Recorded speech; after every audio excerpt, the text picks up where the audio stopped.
Sevgili hastalarım merhaba.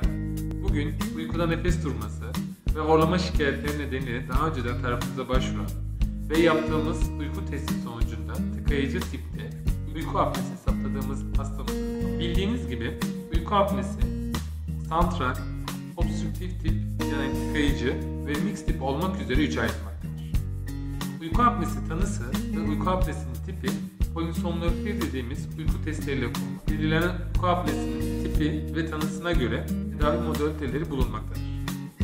Bu tedavi modaliteleri hastadan hastaya değişmemize yaptığımız uyku testi sonucunda orta şiddetli tıkayıcı tip uyku apnesi tanısı bulunmaktadır.